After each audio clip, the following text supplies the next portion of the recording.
आज मैं बताने वाला हूँ तुलसी का चंदन किस तरह से घिस के अर्पण किया जाए। प्रैक्टिकल सूर्यास्त होगा तो नीचे चल के बताते हैं।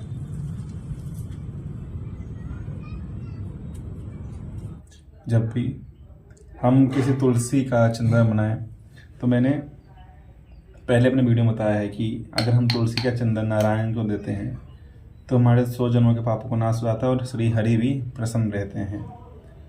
तो हमें उस तुलसी का चयन करना है जो अपने आप सुखी हो और उसका जो तना है उस तने का हमें चंदन के रूप में उपयोग करना है।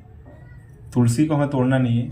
जो तुलसी आप रूपे टूटी अपने आप टूट गई है या अपने आप सूख गई है तो उसी तुलसी का जो सूखी हुई टहनी है उसका उपयोग करना है।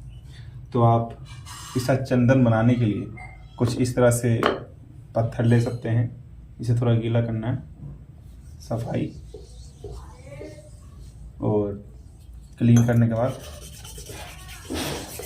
थोड़ा ऐसे क्लीन हो जाएगा। अभी हम बनाने वाले नहीं हैं।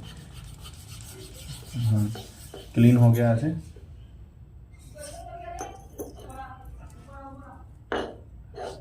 और इसके बाद इसे भी गीला कर लेना है हमें। अब तुलसी भी गीली हो चुकी है और ये पत्थर भी। तो अब किस तरह से थोड़ा सा जल लेना हमें, बस इस तरह, और फिर इसे गोल गोल घुमाना है ऐसे। और नाम जाप चालू रख सकते हैं आप, नारायण या फिर श्री कृष्ण जी का। तो ऐसे नाम चलता रहेगा और ये घूमता रहेगा। तो मैं बनाता हूँ फटाफट। श्री नारायण नारायण। ये जो मैंने विधि बताई ये स्कंद महापुराण में बताया गया है। तो मैंने इसके ऊपर पहले वीडियो बनाया था लेकिन उसमें मैंने प्रैक्टिकल नहीं किया था, तो इसीलिए मैंने यहाँ पे प्रैक्टिकल करके दिखा दिया कि किस तरह से चंदन बना सकते हैं। इस पत्थर पे आप चंदन भी घिस सकते हैं, बेलपत्र भी। बेलपत्र को मतलब कि जो बेल की लकड़ी है उसे भी चंदन से अधिक महत्व दिया गया है, और तुलसी जी को भी।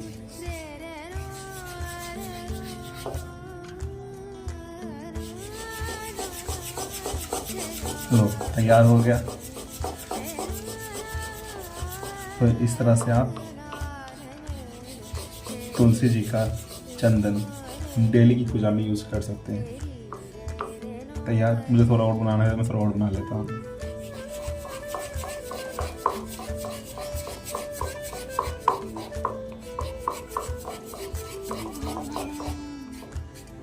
हो गया। तो ये है। और एक और बात, अगर आप इसका उपयोग कर रहे हैं तुलसी का चंदन के लिए तो एक बात का आप ध्यान रखें कि ये जमीन पे नहीं होनी चाहिए।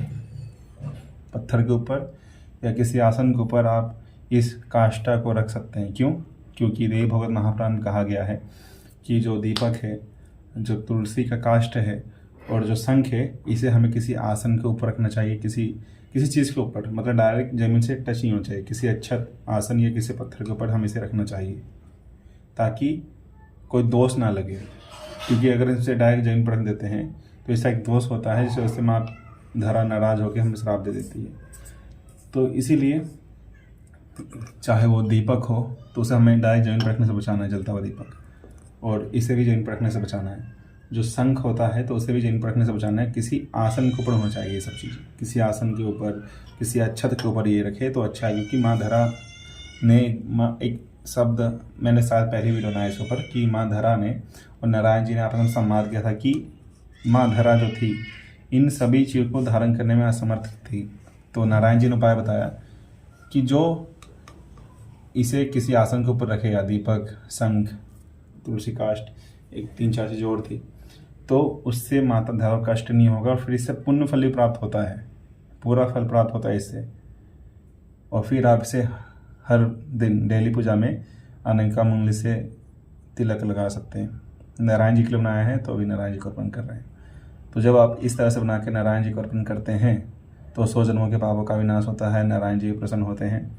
और फिर बचा हुआ हम अपने आप लगा लें तो इससे और प्रसन्नता बढ़ जाती है नारायण जी की। तो मिलते हैं फिर किसी और वीडियो में। ये था कि आप तुलसी काष्ठ से चंदन कैसे बना सकते हैं, और तुलसी काष्ठ ने आपको बताया कि वही लीजिए जो अपने आप सूख के गिर गया हो या अपने आप मुरझा गया हो आप रूपी, तो उसी लकड़ी का आपको यूज़ करना है। मेरे पास घर में मतलब कि ऐसा हुआ था, 2-3 पौधे सूख गए थे, काफ़ी साल पहले की बात है, तो तब से ये चला हुआ आ रहा है अभी तक। तो मिलता हूँ फिर किसी नए विषय नए वीडियो पे। शिव शिव।